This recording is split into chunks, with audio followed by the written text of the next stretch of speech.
Halo sahabat Kompas TV, kembali lagi di Top 3 News bersama Jani untuk mengabarkan 3 berita terpopuler yang terjadi hari ini, Jumat 4 September 2020. Tapi sebelumnya jangan lupa subscribe dulu channel YouTube Kompas TV.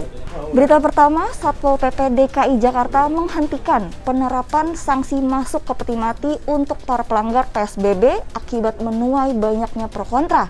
Berikut informasi penjelasannya. Banyaknya warga yang melanggar PSBB membuat pemerintah menerapkan berbagai sanksi. Belakangan, sanksi masuk peti mati diterapkan bagi para pelanggar PSBB.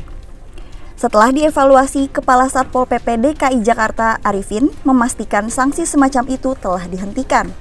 Pemprov DKI Jakarta menurutnya akan menerapkan sanksi berupa denda dan kerja sosial. Berita kedua, Ketua Satgas COVID-19 Doni Monardo meminta Pemprov DKI Jakarta untuk melakukan evaluasi terkait kebijakan ganjil genap. Nah, ini gara-gara apa ya? Apakah ada keterkaitannya dengan meningkatnya kasus corona? Berikut penjelasannya. Doni Monardo menilai kebijakan pembatasan kendaraan berdasarkan plat nomor ganjil genap di Jakarta berdampak pada peningkatan jumlah penumpang di kereta listrik dan bus Transjakarta.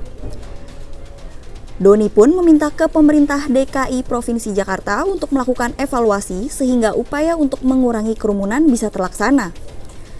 Satgas COVID-19 juga menilai tren peningkatan kasus corona di Jakarta, salah satunya berasal dari kerumunan transportasi umum.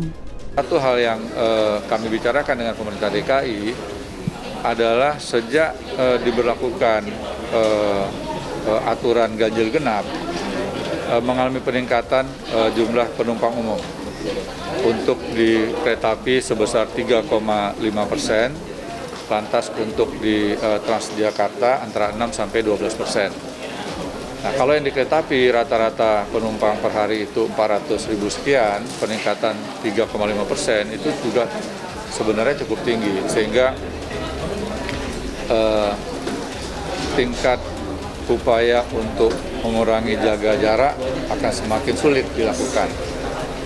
Nah, hal-hal inilah yang nantinya akan menjadi program kami, sehingga semua kegiatan bisa berjalan, aktivitas di perkantoran juga tetap berjalan, walaupun jumlah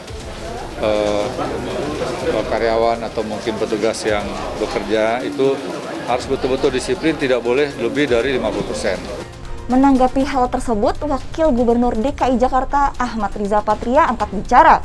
Menurutnya, kebijakan ganjil genap tidak serta-merta menjadi penyebab kenaikan kasus corona di Jakarta. Namun ada banyak sebab lainnya. Wakil Gubernur DKI Jakarta Ahmad Riza Patria menyatakan adanya aturan ganjil genap tidak serta-merta jadi penyebab meningkatnya kasus corona. Meski demikian, Pemprov DKI Jakarta terus berkoordinasi dengan Dinas Perhubungan dan Polda Metro Jaya untuk memantau efektivitas penerapan aturan ganjil genap kendaraan. Terkait dengan kebijakan ganjil genap di DKI Jakarta yang sudah kami berlakukan sejak Agustus, dimaksudkan selain mengurangi kemacetan seperti sebelum masa pandemi, juga dimaksudkan untuk mengurangi atau membatasi jumlah orang yang keluar. Atas informasi dan masukan kami terus berkoordinasi dengan Dishub dan Polda Metro Jaya dan instansi terkait lainnya, tentu juga dengan gugus pusat-pusat untuk terus melakukan evaluasi dan kajian tentang berbagai kebijakan yang sudah kami ambil, termasuk soal ganjil genap. Nah, itu tadi 3 berita populer yang terjadi hari ini. Jangan lupa untuk tetap like, comment, share, dan subscribe YouTube channel Kompas TV. Saya Jani, pamit undur diri dulu. Dadah!